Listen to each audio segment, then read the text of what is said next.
Ladies and gentlemen, welcome to the GBYWN Australia podcast. I am your host, as usual, Aston Crude. Here today, though, I am interviewing a man who may remember me as names such as Taser and Mad Dog. This is a friend of mine that I probably haven't seen in person or spoke to on the phone in over 10 years. Former XCW Extreme Carnage champion, XCW Hall of Famer. He was the voice of XCW's shows as a lead commentator, and one of the most beloved members of the XCW roster. Has been known as Super IKU, Ultra IKU, and IKUman. I like to call him Norman. Norman McPherson, welcome to the podcast. Thank you very much, Aston Crude, is that right? That's correct. Yeah. Excellent. Yeah, true. I remember you as Taser and, of course, my good friend Carl. It is true that we haven't spoken for a very long time, so I've been really looking forward to this. Yes, me too, bro, and it's a pleasure to have you on here today, and this is our second attempt at doing the podcast. It seems to be working quite well so far, so we'll crack on, hey? Yeah, absolutely. All right, well, as per usual, the usual question that I start off all podcasts is how did you become a wrestling fan? Okay, so, for me, I got into wrestling because at the time, no one had internet, and everyone was getting this thing called Foxtel. Yeah. And I was one of these people who got Foxtel, and among all the channels, I mentioned it before, there are only three real channels that I watched, and they were Nickelodeon, Fox Kids, and Fox 8. Yeah. While the first two channels I mentioned there are pretty much for a reflection of how young I actually was at the time. Yeah. And Fox 8 is sort of like, it had shows that I liked that weren't necessarily for kids, but they were getting, more mature. It was going from, Simpsons, Buffy Vampire Slayer. Of course. Other sorts of shows that were coming from America and stuff. And among them was the first wrestling shows I ever saw, SmackDown and Raw. Excellent. So you became a fan through watching it on Foxtel. Who were some of your favourite wrestlers on the WWE roster? Are we saying when I first started watching? Yeah, when you first started. Yeah, definitely Stone Cold was one of my favorites. He's just like the way he carried himself, and since when I was watching it for the first time. Since he got so much screen time, I kind of got to know him a bit better than some of the other ones. Of course, yeah. I'd say that the feud between Stone Cold and Triple H that I saw, that was the first real main story that I saw in WWF. Yeah. So I guess, those two were the ones that kind of got me into it and got me hooked. Excellent, bro. So moving along, as you know, you're watching wrestling. You went to high school. We meet in high school. I believe that the first interactions that you and I had were through media class. Yes, I do remember that, actually. Yeah, and basically I thought you'd do a good work as a commentator because you always spoke very well and you liked wrestling. So I had a little media project about wrestling, and I believe there was Ben Allen and Scott Mitchell, and also Brett Stevenson. My wrestling name was Mr. Main Event, and you were the commentator. I don't remember too much of that, but do you remember much of that, first instance where you and I were doing something wrestling related? Yeah. I remember, so I remember that the very first real interaction, the first time I really, met you, and something that stuck in my mind was we were filming. Forgive me if I'm wrong. Were we filming on gym mats on the grass? Yeah, we were filming on gym mats on the grass behind one of the classrooms. Well, actually, it was more like between one of the buildings, right, and the actual gate of the fence. The fencing, yeah. Yeah. It was a very small area, but it was away from the rest of the school, so no one could see what we were up to. Yeah, because we're cool. But the first real interaction that you and I had that I remembered was, I was doing the announcing as well. and I did an announcement, and not understanding, because I'd only gotten into wrestling. I said that the match was scheduled for Windfall, and you corrected me and said, "Oh, it's actually one fall." And I was like, "Whoa, damn! I've been thinking it the wrong way and stuff, you know." Yeah. I know it might sound weird, but yeah, that's the first uh, our first interaction that I very clearly remember. As far as the whole production went, I Yeah. can't really recall, but with that said, I was really happy to be in that class with you because it led to really good things. Yeah, and I got to know you, and I know you had a little bit of a hard time in high school. Did you want to talk about that at all before we get on to XCW? Oh yeah, like I'm more than happy to speak about that because I think that the time that I had in high school really did shape how I was feeling in XCW and what motivated me to do what I did in XCW. Yeah, So, you know, um, in high school, like everyone else that came in the first year, um, it's a whole new place and such. And the few friends that I had from my previous primary school, they had either not turned up to Ocean Reef, they'd gone to other schools, or they made friends with other people and stuff like that. yeah, As sad as it is, of I course. I got a hard time because I think um, I was on the bigger side of things, Hmm. and I guess you know kids be kids. We make fun of the fat kids, you know what I mean? So Yeah, yeah, it happens. And looking back, um, it didn't affect me all that much yeah, uh, from this day, but I definitely shaped what I was becoming as we went along. So, I welcomed any type of interaction that I had with anyone, and I suppose being accepted into XCW was a sign of good things. So, yeah. yeah. And I remember specifically coming up to, I believe the final siren for the day at school had finished, and I saw you. You're obviously about to leave the school grounds to walk home, and I walked up to you and took you aside, and I just said quickly, look, we're starting this backyard wrestling group, like me and John Vanderheiden and Daniel Bonner and all these guys. But we need a commentator, and because we did the media thing, I was wondering if you'd like to be the commentator.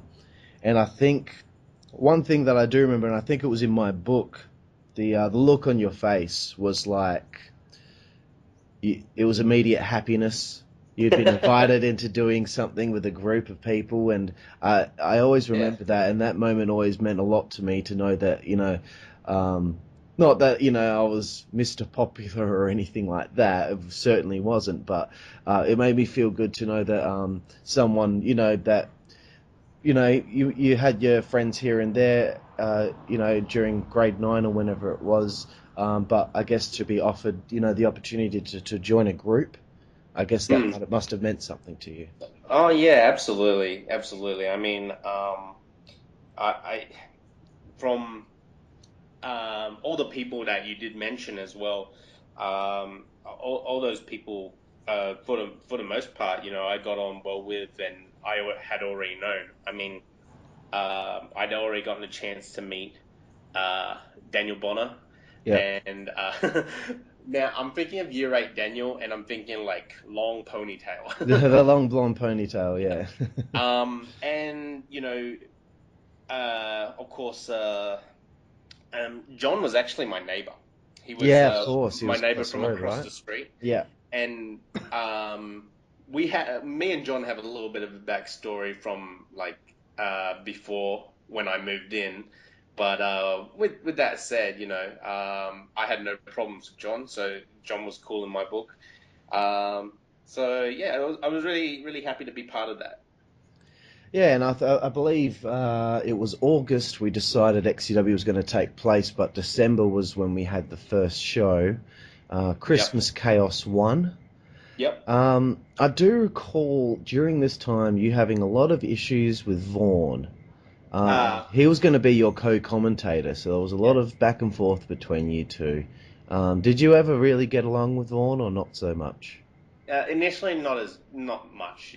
I mean, like way back when Vaughn was the kind of guy who was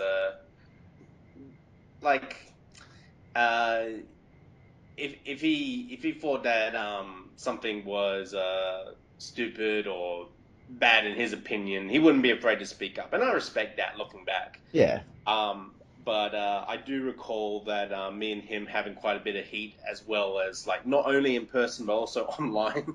So, yeah. The old MSN Messenger certainly didn't help some friendships in high school. yo, That's for sure. nah, and it got to the point where like, yeah, I was getting angry with him because of whatever he was saying or however he was saying it, and Yeah, he was getting angry with me because like I guess I wasn't uh I guess because I was getting he was getting a reaction out of me, so I yeah. suppose I don't want to put it in.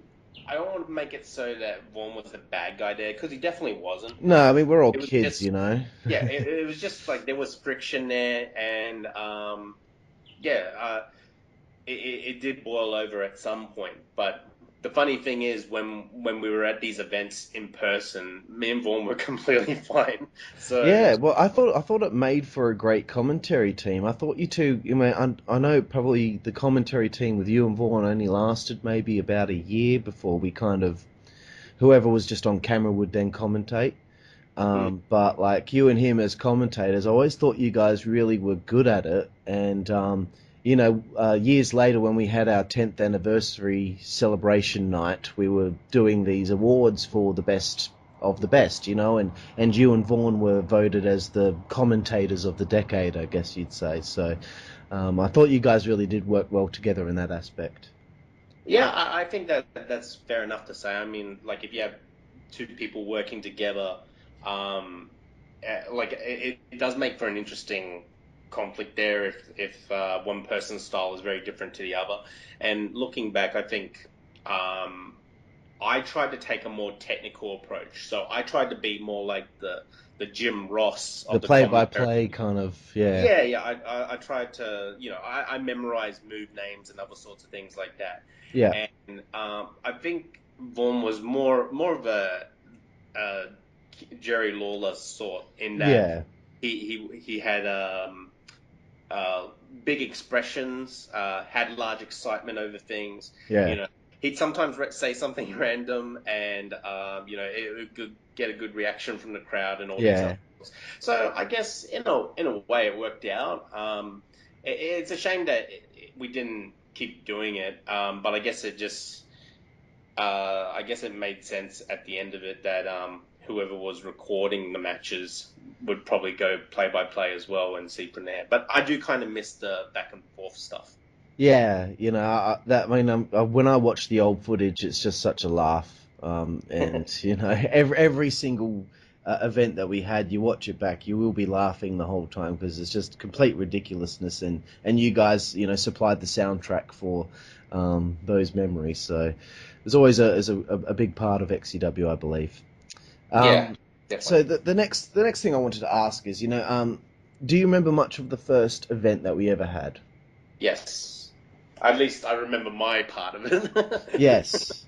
Yeah. I don't really remember what the hell happened. I could probably refresh your memory. I believe it was something along the lines of you and Vaughn were having a wrestling match for the commentator's job, even though you guys were going to be co-commentators no matter what. Yeah, and looking back, that made no sense, right? No, it made no sense at all. But and basically, most of the matches that day, everyone who was in those matches decided who won their own match. It wasn't like it was later on. Hmm. Where I decided who wins and loses. But I remember you being literally forced to make your entrance to the Pokemon theme song. Yes.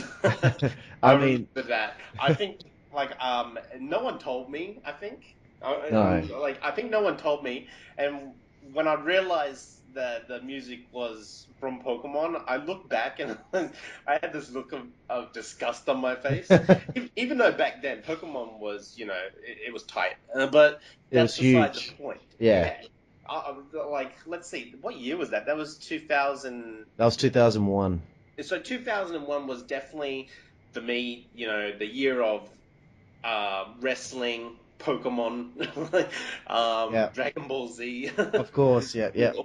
all the crazy stuff, and all that stuff's really popular in Japan as well, if Of you course. could Yeah. figure. So yeah, I came out to that theme, and I guess I didn't do anything about it. I just got into the match, and we got started. But can I just mention, because you mentioned before that you didn't quite remember what had happened, and Yeah. I want to supply a bit of the backstory. Okay. Yeah. Um, so by December, I've actually watched a bit more wrestling and kind of understand. I understand how there are face and heel turns and stuff like that. Yeah. And I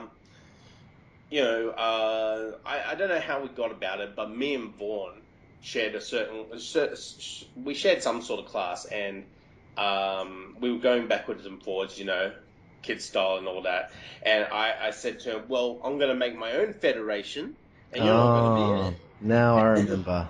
and then Vaughn was all like, oh, I'm going to tell Carl. Oh, I remember now. Yeah, Okay. It was called the International Champions Federation, the yeah. ICF. I just made something up on the spot. Oh, you So did it just to wind him up, and it ended up being a big thing. Okay. yeah, well, with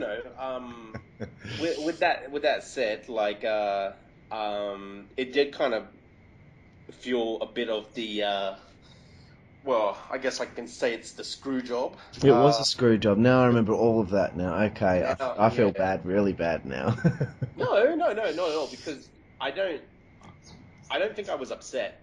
Because you were 'Cause, supposed to win the match. well, And we did I the was also fast supposed count, to be didn't just a we? commentator, so Yeah. But after that happened, we said it doesn't matter. You're still both going to be commentators. Nothing yeah. changes. So if anything, the only thing that really damaged me was coming out to the Pokemon theme. Okay, fair enough.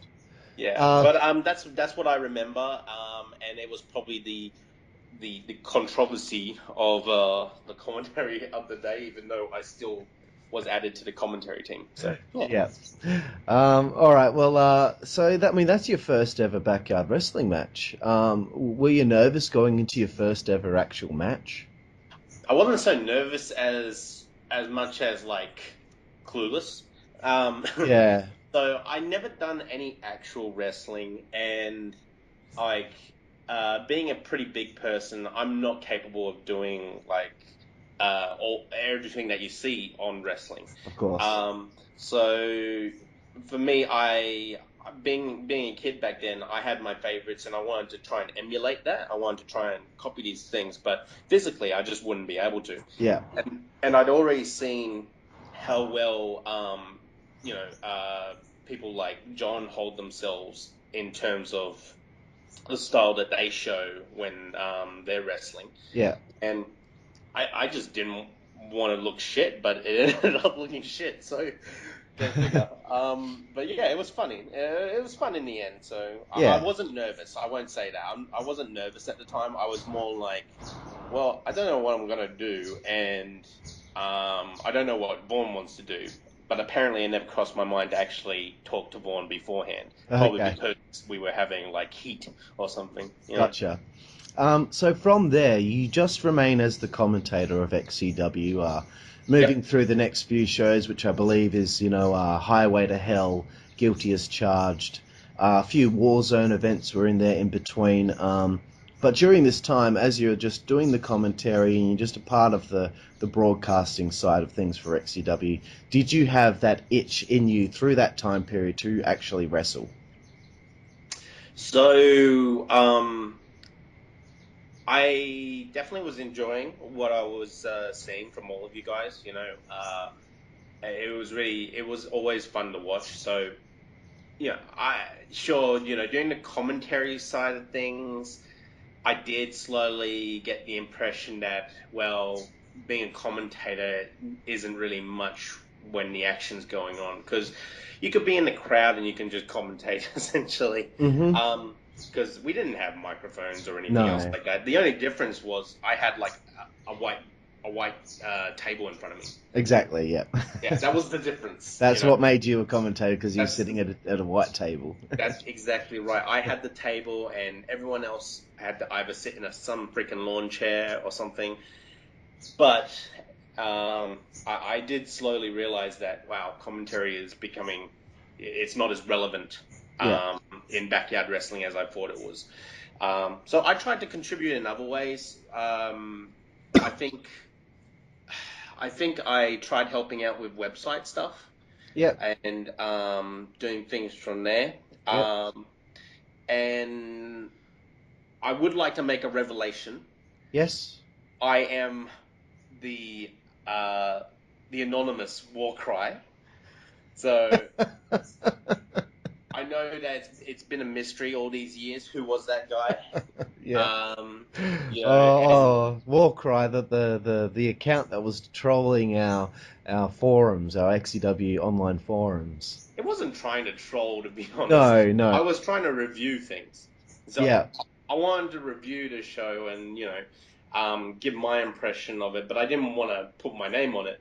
But obviously, you guys didn't know who it was, so No. I was just like, well, I'll just do this and see what happens.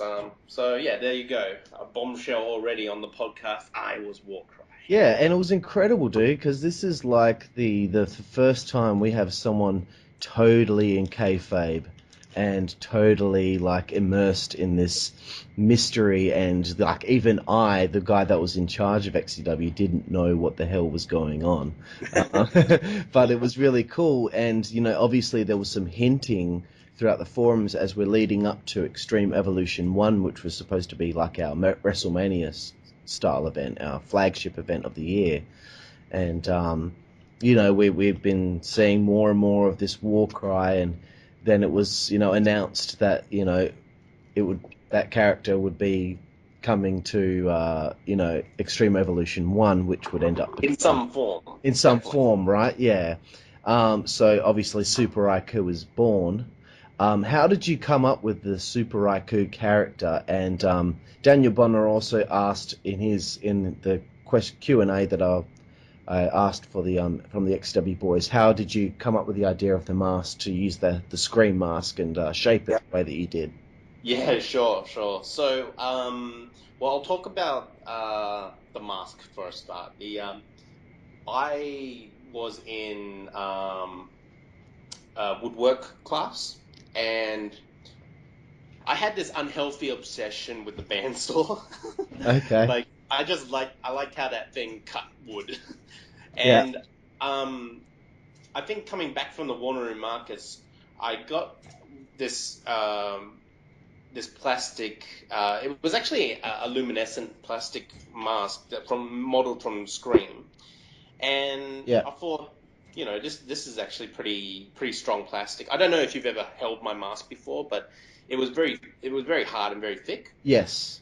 And I thought, maybe I can use this for something in the Federation, because after all, Kane wore a mask. Why can't Exactly. Yeah. I? Because I was thinking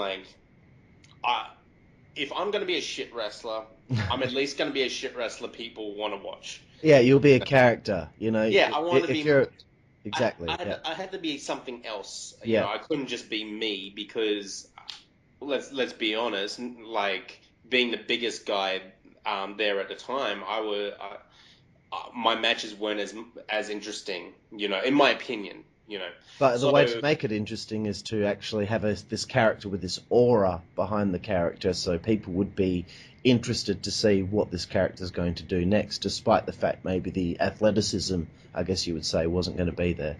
yeah, and it did cross my mind that, hey, we do already have a masked wrestler. It did cross my mind. Yes. So I was thinking, like, if I'm going to do this, I have to go all out. I have to really make it different.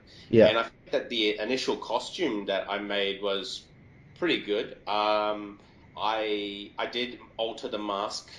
Yes. And regrettably, I altered it into kind of a deadly weapon. Yes, you 'Cause- did. Yeah. because those things are sharp for Yeah. impact, which eventually led to it being broken, Yep. sadly. Yeah, that's Daniel. That's how the mask came about. It was actually a mask I got from the Wanneroo markets. It was good quality plastic. I had this unhealthy obsession with the bandsaw at wood class, and I got permission to chop it up, and alter Gotcha. it. But with that said,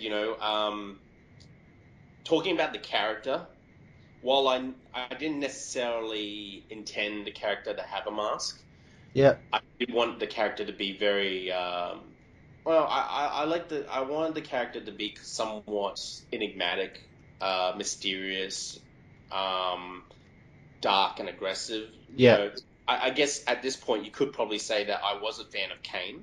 Uh, Yes. I'm quite sure Daniel, whose all-time favorite wrestler was Kane. Knowing him, he wouldn't have minded that I shared that sort of admiration too. Yeah. And there, I suppose, it was weird because I don't think you necessarily asked me to wrestle. I just kind No. of decided to like do it and give it a shot. It was because of what you were doing on the forums, and I thought, you know what, I'm going to give him a shot. This has been really cool, and it's really stirred up a bit of interest. The online So, hype. why not give it a go? Yeah. Well, I guess the online hype was definitely a contributing factor to Super IQ's birth. So Yeah. yeah. And I would say, honestly, dude, on that day, I mean, I don't remember much from Extreme Evolution 1 because we didn't get to film it because the cameraman didn't show up, of course. And my camera wasn't working, so we had to do the event anyway because everyone was there. So it was one of those rare times where we didn't have anyone missing the event. And I remember the atmosphere, waiting. We didn't know what to expect. We're all sitting there it felt like the atmosphere was quite electric because we were doing a lumberjack match with you against Lance Lightning, which, if you remember Leslie Guy. Yeah. And so we didn't know what to expect. I had come up with the idea for the finish, which was going to be that the lumberjacks will get you counted out and by attacking you, and then you would have an axe to grind, I guess, against the whole XCW roster, which would be your storyline moving forward. But talking specifically about that debut, were you nervous about it, and how do you feel you went against Leslie in that match, if you do remember it quite well? And also, the props that you got for punching yourself in the face to make your nose bleed. So, well, you remember that part. Mm-hmm. Okay, so unlike the first time I wrestled at Christmas Chaos, yes, I did feel nervous about this. Yeah. Because this was an opportunity to really show the character that I created. More so than my wrestling prowess at the time. But I felt like if this character could be accepted, that I could just write that out, Yeah. because it all came back to, if my wrestling shit, then my character, that'd be awesome. Yeah. And I was really happy with it, to be honest, when it happened. Leslie is a very solid guy. Yeah. And so, being a bigger person that I am, I thought, okay, I'd have an easy time with just lifting someone up and moving them around and stuff. But the thing was, we were on a trampoline. Yeah, that didn't help, Yeah, and being on a trampoline and given how solid Les was, I was not brave enough to ever try any high tensile grappling moves on him or anything. Yeah. So I just stuck to simple stuff for the most part, whether it was strikes, strangulations, Yeah. submission moves and everything else. Yeah. And I knocking each other out of the ring to Yeah. get hit by lumberjacks as Yes. well. Keep that in mind. Yeah. I can't remember the exact moves Les would have done to me. No, I've got no idea. Probably a DDT, you know. Yeah, it was probably a DDT. Like, um, there was this situation where he done a move to me that had I think got me face first onto the trampoline Okay, gotcha. from my standing position. Yeah, And given how hard my plastic mask was and the positioning of my hands to try and guard my face, yeah, um, I I know I at the time, like, my arms were hidden in position, so it's like when I hit the trampoline surface, yeah, and that gave me a quick moment to do something that no one could see. yeah. So it was how, like, in professional wrestling, they do little cuts and other sorts of things like that. Yes, yeah, yeah, Yeah, which I only learnt about years later, but yeah. I did something a little bit more extreme, and I think I overdid it, mind you. I actually jarred my knuckle into my nose. So, and I it the I don't remember it hurting a lot, but there was a bit of blood for Well, sure. yeah, there was, and we were like, holy crap, like, when you told us that you just punched yourself in the nose, we were like astounded that you would go to that much length for your performance to do something different and stand out on the show. It was an opportunity, and I guess I can't remember too many moments where we would do that sort of thing, and I think that it went down as probably the first time, probably the first and only time that I bled for the Federation in that case. Yes, yeah, But I am still happy about how it worked out, and I was happy about people's reaction, even though yeah, I lost. yes, I was riding a high with Super IKU at the time, so brilliant. and I was good friends with Les, and um, you know, because this was way back when we weren't doing rehearsals or Of anything, course not, yeah. and I, to me it was a big deal that someone won their match, so I felt good for Les for winning his match, Yeah, uh, even though it meant for me losing my debut, of but course, yeah. I was just happy that everyone responded relatively well to the character. Yeah, cool, man. So the next show I believe is Retribution. I guess because I didn't really know what the character was going to be and what we could do with the Super IKU character, you just got a quick win over the infamous Sean the No Show Somerville, that character of that guy that was supposed to join XEW, and every time he was supposed to be there to wrestle never showed up. So that was just a silly thing, but it was a win nonetheless, despite the fact that there wasn't actually a match, which kind of sucks. But moving on from there, we had the following show, which was Warzone, and you faced Billy Bob Hayes, which, as we know, is Vaughny Too Horny. And I gotta say, I've seen the match back, and it's not very good. About 25 minutes long, probably about 20 minutes too long. But Vaughn was very inexperienced at that time as well, and if you put Vaughn in a situation where he's wrestling someone bigger than him, he's not going to know what to do. But nonetheless, you got your first proper victory over Billy Bob Hayes. Do you ever remember much of that? No. I And guess that's it just fine, goes to and that's the show. way it should be, my friend. I guess it just goes to show that, like, I don't remember the worst matches, unless I guess, but I definitely remember wrestling Vaughn after Christmas Chaos, and I think we might have done it a few times, and as we went along, we did get, like, better at doing that. Oh, I without a doubt. And there's some matches coming up in 2003 that you guys had, which were a lot better. Oh, okay. Yeah, I know Vaughn was doing his own thing with his own character and Yeah, going in his own direction. Yeah. So, I think by this time I was pretty cool with Vaughn. Yeah. You know, he'd still make his wisecracks, but that was just Vaughn, Yeah. just similar to Lee Perry. Yeah. Um, and I do want to say though,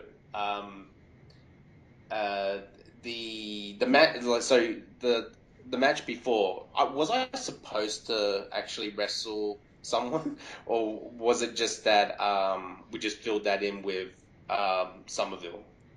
You know what? Looking I back, intend to wrestle him. I have no idea. I Right. don't know if you were supposed to wrestle somebody, they didn't actually show up that day, Yeah. or if I just didn't really, Give a pardon shit. me, have any creative plans yet, because I was still trying to figure out what to do with the new character and all that. But yeah, Yeah. I got no idea, bro. But Okay. Yeah. No, well, I just thought I'd ask because I can't really remember, but that's okay.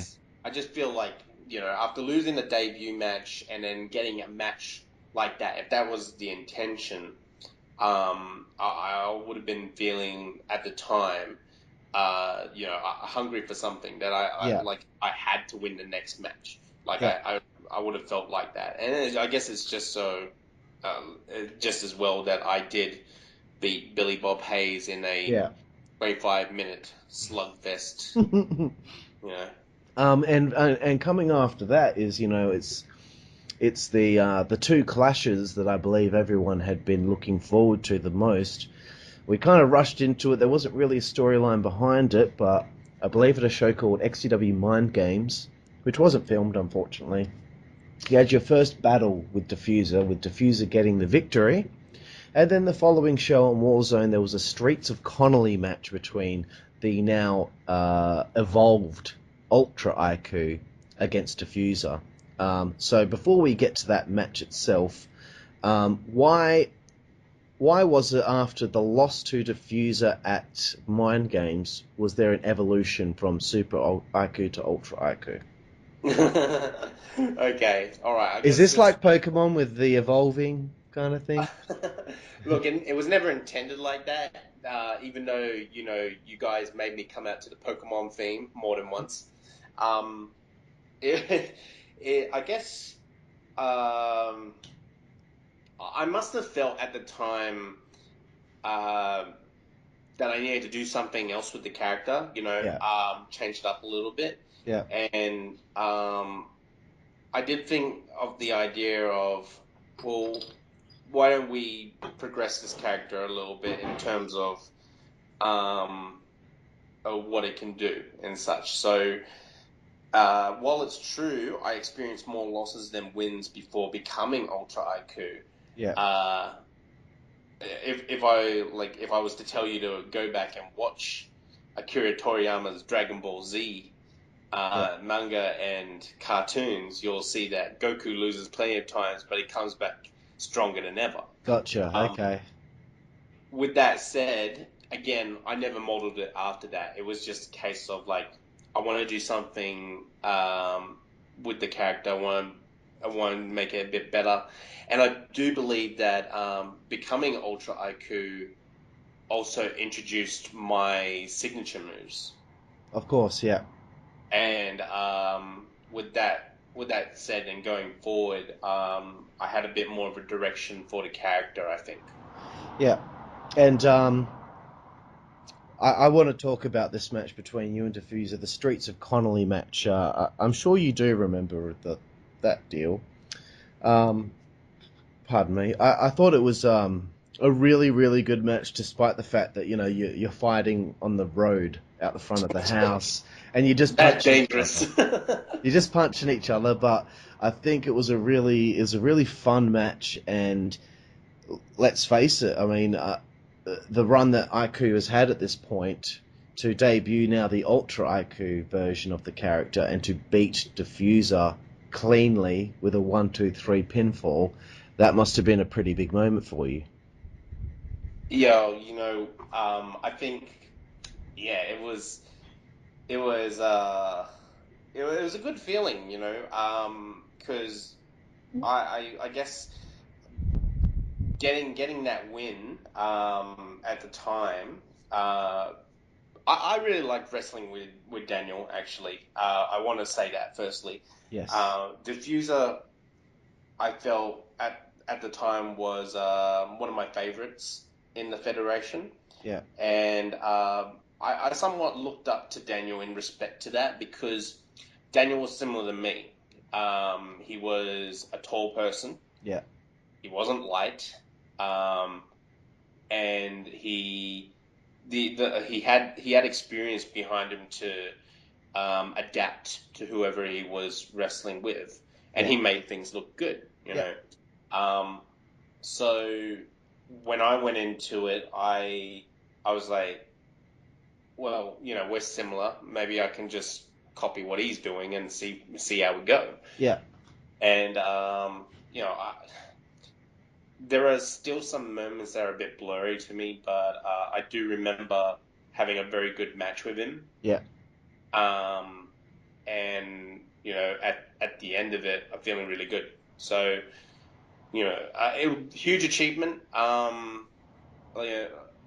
was Diffuser wasn't holding any titles at the time, was he? No. No. No.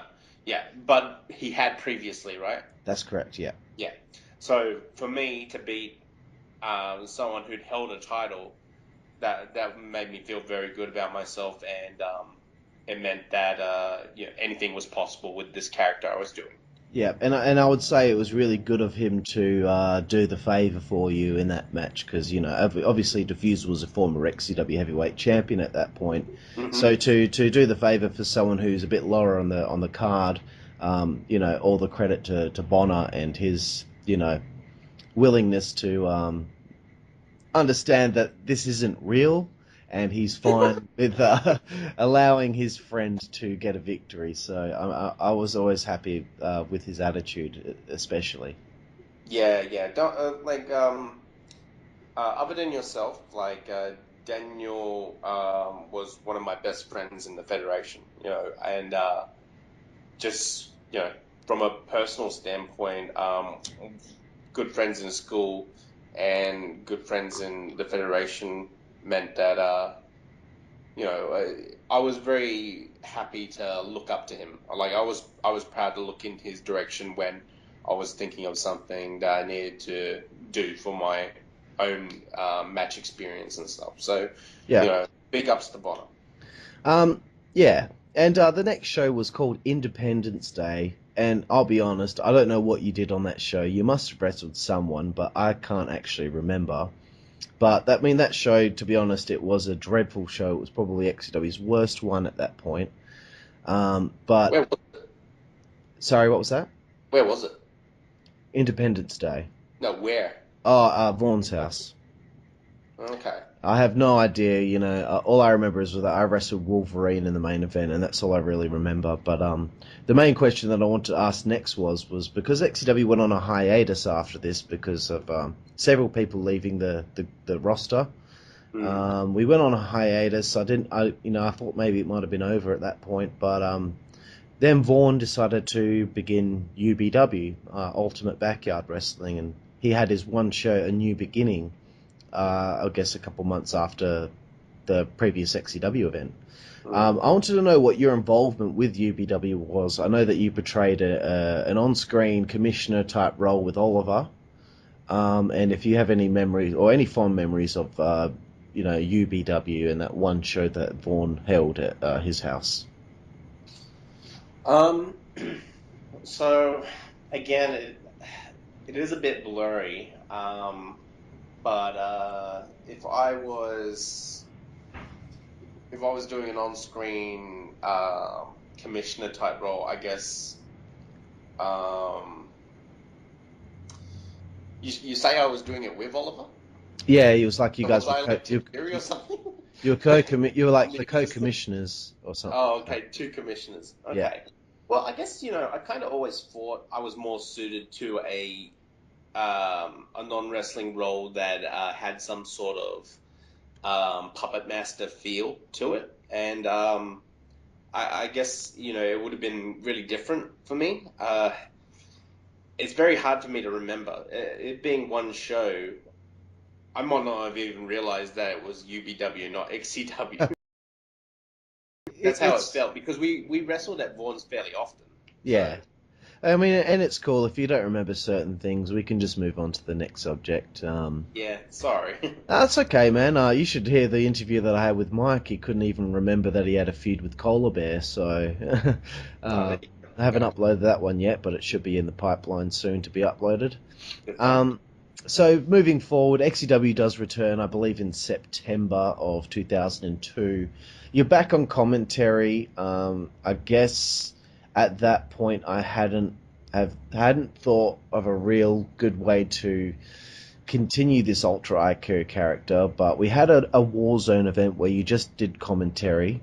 Yep. But then the following show was Carnival of Carnage 2002, where we ended the show with you cutting a promo as Ultra IQ after the event. So we were starting to cut some promos with you, and we were doing this storyline where you were going to get your revenge on XCW. And I gotta say, my memories of this is that you were incredible, and you really got into that character so well. And it's a total credit to you because, as far as I was concerned, you were improvising every promo that you did, and you knew which sentence was going to be the final sentence, and you emphasized your last point. And these promos that you did leading up to your return as a backyard wrestler were really great. Do you remember many of those? I do. I don't remember the exact material, but it is true. I would have improvised all of them. Hmm. And I guess you know when you look at everyone at the time who was in XCW, you had a lot of people who were very talented at doing different things. Yeah. And being someone who was significantly less talented in the wrestling side of things, Yeah. it's like I said before, I needed to work up other strengths. So Yeah. I need to brush up on my knowledge of wrestling for my commentary side of things. Yeah. I needed to do my character development for my character Yep. and make the character as interesting as I could. Yep. Um, and I guess with promos, while I didn't initially set about doing promos the way that we were doing them, they came pretty naturally because I was already doing really well in theatre classes. Gotcha. I was in theatre class with John, so Yeah. and his promos were always good too, from what I Yeah. remember. Yeah. So the improvisation and everything came across really well because I had a direction that I wanted to go to with the character, and I guess it just came about. So yeah, I think the promos I was really happy to do, and I kind of wish I did more of them, to be honest. It would have been really cool if I kept up the promos, but I since agree. when we were doing the events, most of the main material of the events was always the matches. We didn't really have promos too much until our storylines were really fleshed out. Yeah. And at the time, I didn't really have a storyline, so that's why I didn't get a chance to do promos Yeah. until this point, I suppose. Yeah. Correct. So there is a show, Warzone. It's before a show called Anarchy Assault in 2002. Basically, the main event was supposed to be Scorcher and owner Oliver Duget Mm. taking on Taser in the main event in a handicap match. And that didn't Um, happen, didn't from what I take place, yeah, because Lee had soccer that day and wasn't able to come to the show. So I remember taking you aside and saying, "Look, we need to do something to. We need a surprise here." So I know we had this idea of you coming back as a heel to get your revenge on XCW, and then we just totally swerved everyone, and Ultra IQ returns as a babyface to side with owner Oliver Duget to take on me. So that's the first time you and I actually have a bit of a wrestle. But of course, as we know, the infamous moment of that match was after the match when Defuzer came out and we hit that double choke slam on you on the grass. Yo, you guys, like, you didn't tell me that we We were did. gonna do We that didn't even know until we you were did going to it. do it until we did it. Yeah, I was like, That hurt so much. That I was like, fuck you guys. But it was fun. It was fun. I felt you know, I definitely remember it being a real swerve from what we were meant to be doing with my character. Yeah. But at the same time, I felt like, well, yeah, we needed to do something because I think the rest of the day was pretty slow. I don't remember exactly, but something about it was like, well, there weren't many memorable matches. No, So because so many people didn't show up. I think we only had about 4 matches the whole event, and by the time the main event came around, I believe guys like Wolverine and Rift and all those types they had already gone home. So basically, that main event was Vaughn on camera, John wandering around on commentary. Bonner was the referee, and it was me, you, and Oliver in the match. And then obviously once the match was over, Bonner quickly rushed backstage, put his mask on, pulled down his sleeves, and then we did the double choke slam. So that was a very bare bones kind of yeah, XCW event. can I ask, whose idea was it to do the choke slam on me? We didn't actually plan it. We just I think But it was when you just did it, whose idea was it? I think Because because Daniel I ran think I back and put his mask on, and then he was like, he came over to you, right? Yeah, and we were supposed to just like beat you up and kick you and punch you and all that, but I think the thing was I picked you up and I grabbed you around the throat and I looked at Bonner and then he Oh knew no. that we were gonna have to do it, and then as soon as he's got his hand around your throat, then you're probably thinking, well, now I have to do it. So Yeah, I think that was probably the probably the best sold move because it hurt so much. yeah. So I sold the shit out of that move hmm because it very much damaged me. I think you got winded. Yeah. Yeah, definitely. I do recall the pain. But with that said, I was happy that I could assist like that. You know, I Yeah. knew that the day was pretty shitty, so I was happy to help out in that way. I didn't mind at the expense of the character's development so much. Yeah. I think we just needed a big moment to make Yeah, the end of the show something yeah. important.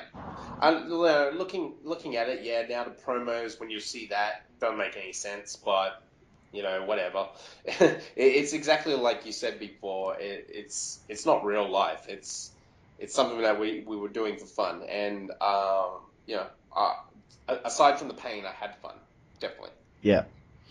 All right. Moving forward, there's a match between you and I on a XCW Electrode, where I defeat you with a figure 4 leg lock. Hmm. I Yeah, feel I I feel remember kind of that. bad when I look back on this stuff here. Mm. Um, I bet you pretty cleanly with a figure 4 leg lock. I think we had a pretty decent match.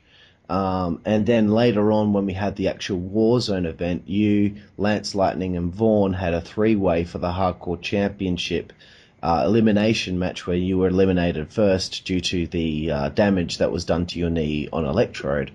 Mm. Um, so when I look back, I feel bad that we were building up this character to be doing something big, and then you take a double choke slam, and then the following show you kind of lose 2 matches within the same day. So that's my first apology of this podcast. I'm sorry that I didn't think about trying to protect your character at that stage. Well, firstly, you're forgiven. Don't worry about it.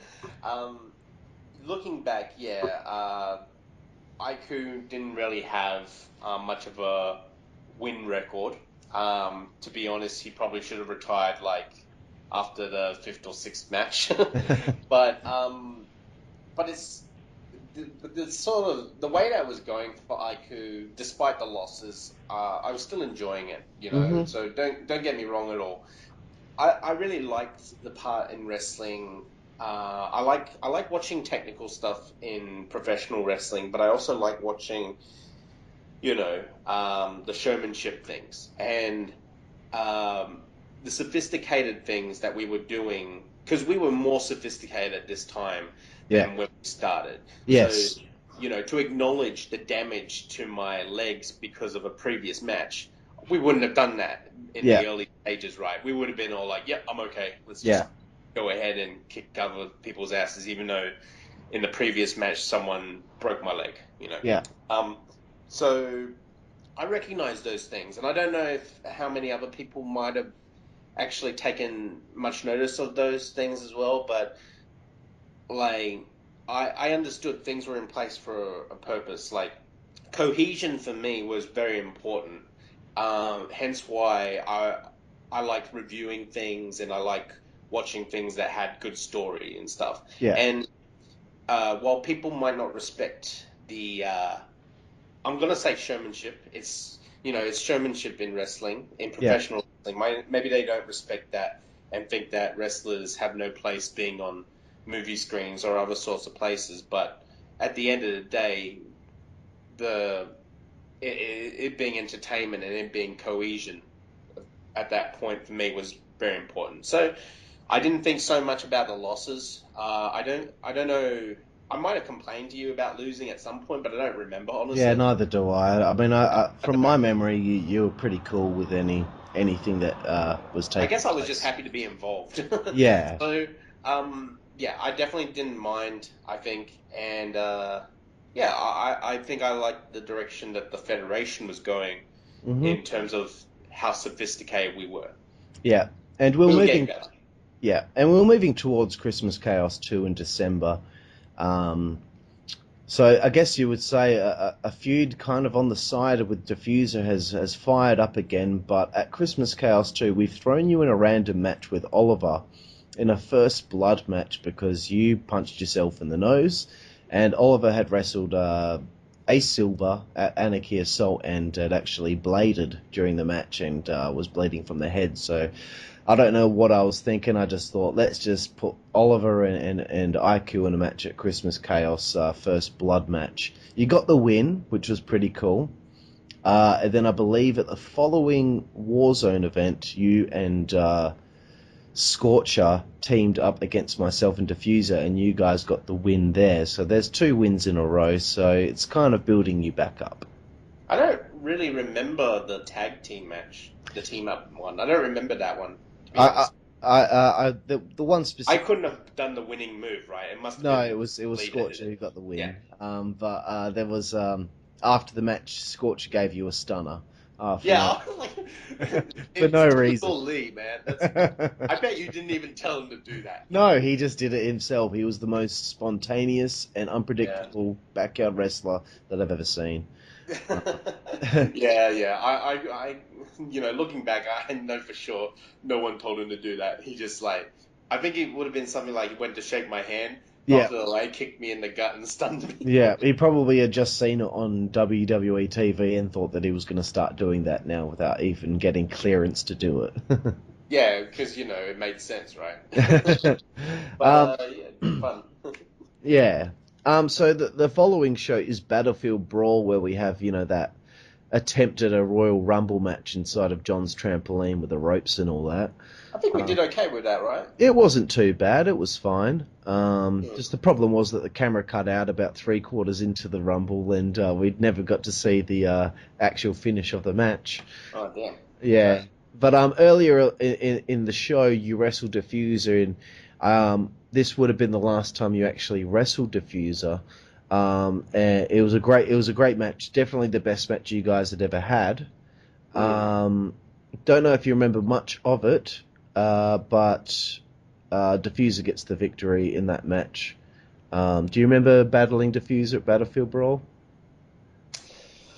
Uh, Somewhat. It is a bit sketchy. That's okay. I mean, uh, I get so. How did he beat me? He beat you with his new version of the Emerald Fusion, where he kind of like twists you around and just pulls you down by the waist to the floor. Oh, I think we might have talked about that. Yeah, He said that he had a new version of his move or something. I yeah, think. yeah, yeah, Okay, all right. Yeah, I'm sorry I don't recall the exact thing because I do remember them having matches with Daniel, and yeah. but I might be mixing them up with his other personas. Yes, of course. But that's fine. We can keep moving forward. The next question I did want to ask though was, what do you feel Defuzer means to the character of Ultra IQ's career, and your time as a backyard wrestler? Um, okay, well, I guess it was never intended really for, like, at least from where I stood, I never really intended Daniel to be a rival or a feud for IKU, and I just kind of wrote it the way it did. Yeah, we had some matches, and yeah, he choke slammed me with you, and yeah, I got him in a team match, um, and we went backwards and forwards in that way. I suppose it was good. I was just happy to wrestle Daniel. You know, I was happy. I was happy to perform with Defuzer, Yeah. because I don't know how many other people will understand this, but wrestling Defuzer was one of the easier things to do for me in XCW. I don't know how many other people out there might actually understand this, because me and Daniel were the tallest people in the federation. I don't know if it makes sense to you guys, but it was just something about the more we did it, the better we got with each Yeah. other. It's like Daniel's ability to adapt is amazing. Like Yes. it's really good. Like it's really good, and I think my abilities were starting to develop from um, observing. So, like, when I would observe what Daniel was going to do, I could react to go with it Yeah. or against it, and it would either, it would look like it was sold very well, Yeah. or it would look realistic. Well, as realistic as professional wrestling can be, Yeah. you know, that sort of thing. And I'm not saying that, at the end of the day we were superstars or anything else like that, but we had a better match flow than I think I would have had with other people. Yeah. There's only really one other person who I would have had a good match flow with at any point. I think that would have been actually you. Yeah. And I think that comes back to adaptability. Yeah. Exactly. So not necessarily has anything to do with me, but more to do with if you're wrestling someone who's experienced enough, they know what to do in certain situations. Uh, there were times when I would wrestle someone and like they would swear or something under their breath because I hadn't done anything in a certain situation. But I couldn't react or do something for someone that was unrealistic. You know what I mean? Mhm. Um, like they would expect me to uh, take certain hits or do things that either I wasn't prepared to do or made no sense to me. Like, Yeah. yeah. So I don't know. I'm not taking any shots at anyone, mind you. I'm just saying that I was a very different person to wrestle against. So Yes. you had to you had to keep that in mind. I might not be as good as you in the ring, Yeah. so I don't mean to make your match worse, but I can only do so much. I Exactly. guess that's what I wanted to say about that. So for me, with Defuzer means to IQ. Um, Defuzer, I guess, means that IQ is a goal, I suppose. Like, A source of inspiration, if you will. yeah, definitely, definitely. Can I ask? Do you have the final win record between between IQ and Defuzer? If I was to just think about it now, he beat you the first time. You beat Yeah. him in the rematch. Um, And then he chokeslammed me. yep. And then there was obviously the tag match, if you want to count that as a victory, where it's 2-1 at this point. And then the last time you guys wrestled, Defuser defeated you. So if you want to count the tag match, I think that would end at 2-2. Ooh. That's interesting. Like a ballerina, tutu. Oh, right. uh, So I guess as I wrestled people like Daniel Moore, I would get better because I observed how they would move and use things, and their adaptability just kicked in. So yeah, I just wanted to say that because I know that a lot of people kind of like I can imagine when you said to them, "Okay, you're going to wrestle Norman," yeah. and going like, "Fuck, I'm going to wrestle Norman," and But you and know I would what, just be dude? happy to turn up. You know what, dude? I remember specifically. I mean, this was something that I was going to talk about a bit later. Maybe I should wait till then. Okay, No, you know what? I'm going to wait till then okay, because sure, it is a big topic that I wanted to talk about. yeah, But I wanted to move on now that there is a scattering of matches here that took place yep. in early 2003 that I'm hoping you might remember somewhat. There was, I believe, shortly after the Battlefield Brawl. Pardon me. There was. I'm drinking beer at the moment, bro, so Okay, I'm a no bit worries. gassy. There was an impromptu XCW Heavyweight Championship match between yourself and Johnny V. And Mm, the promo beforehand between you both, because I think you were. That's right. You were supposed to wrestle Scorcher. mm, Scorcher wasn't showing up that day, so John offered to fill in. It was the mm, first time that you and John would actually get to, and I believe the only time you guys got to actually have a match. mm. But the the promo between you two beforehand, excellent, and it was just straight away, straight into back and forth punches. It was a really good match.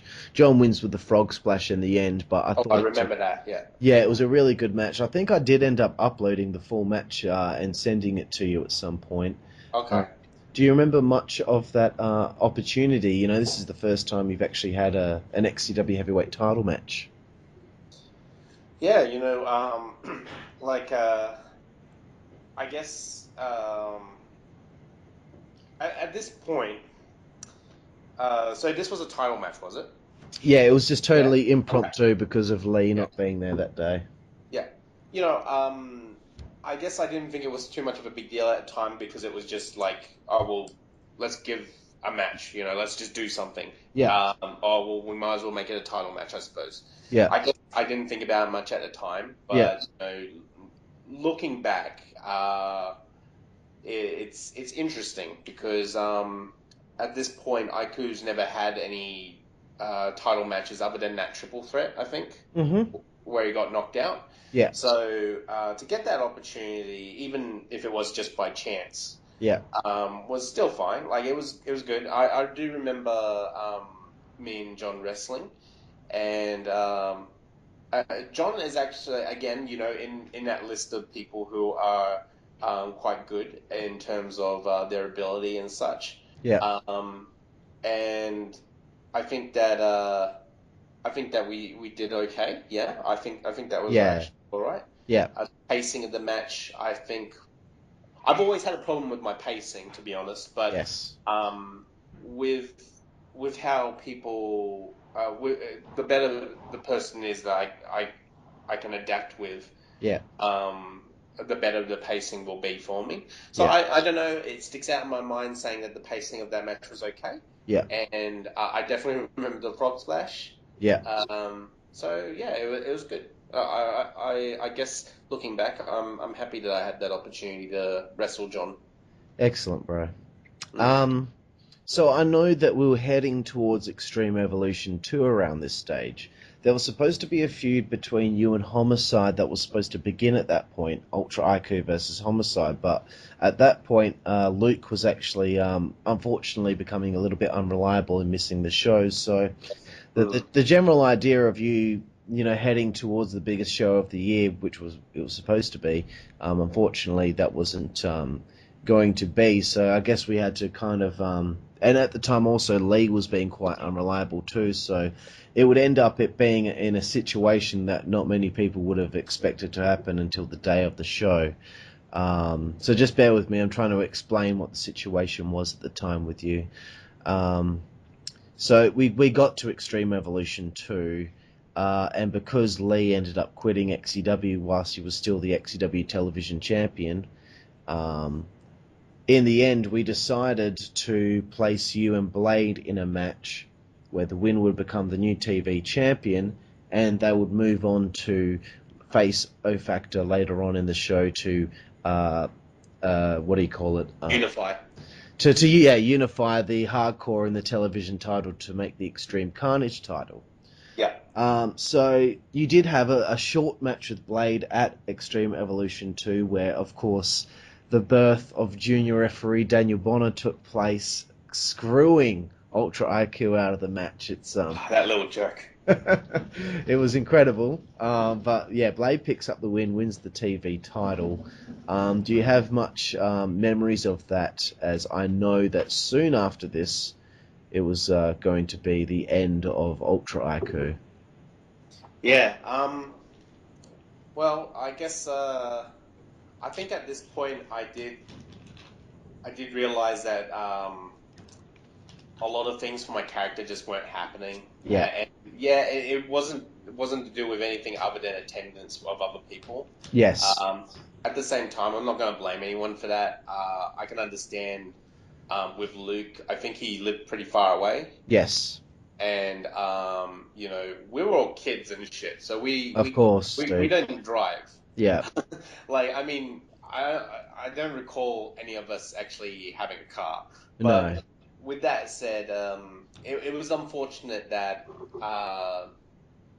my development, my character's development, as far as his place in XCW was kind of just like, well, it doesn't seem to be really going anywhere, but it is still there. Like, Yes. I think that I don't know. I recall, for the most part, attending as many shows as I could, and it was easier for me because one, John and Vaughn's house were in walking distance, and those were the places that we were mainly wrestled at. That brief moment where Blade lived near me as well. Again, ideal situation for me. Yeah, I think that for me, it was relatively easy, and you know, I didn't have anything better to do. So, yeah, it was unfortunate about the character development, but I don't blame anyone for it because it's just at the end of the day, no one's getting paid to do anything. Yes. We're just having fun. We're just, you know, doing wrestling because we love it. Yeah. So I didn't really mind that much. But I was, you know, I was worried about my own character in terms of like things were getting stagnant again. Yeah. And also I found that I was getting it was beginning to be a bit uncomfortable wrestling in the mask. Yeah. Which I believe at one stage the mask actually cracked. Yeah. And it was on its way out. Yeah, so in a match that one cracked. I can't recall which match, mind you, but it was during a match, I know that. Mm-hmm. And it did prompt me to, well, the mask is a very big part of what Super IQ and Ultra IQ were. Yeah. And it's not as though I could just get another one and make another one.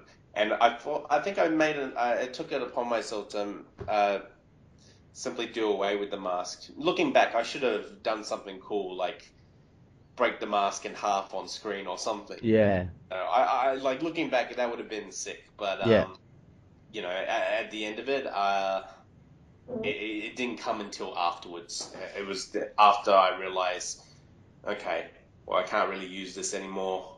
I wasn't really into using it at that point anymore anyway, because it freaking hurt. Like, yeah, of course. People hit me in the face, and the mask you would think would protect my face, no, it presses against my skin. So yeah, but I you know, wrestling with Blade was good. You know, I liked the fact that yet again I have that interaction with Bonner, even though it's in the form of a shitty character. Little jerk. You know, but I was always happy to just be part of the show and do what I could. You know what I mean? Well, ladies and gentlemen, that brings us to the end of part 1 of my interview with my friend Norman McPherson, also known as IKUman, talking about his time in XCW from 2001 till mid-2003, portraying the characters Super IKU and Ultra IKU. And in part 2, we'll be talking about his time as IKUman all the way up until his retirement from Backyard Wrestling in 2005. So thank you for listening to the GBYWN Australia podcast, and we'll be with you for part 2 with IKUman very soon. Thank you.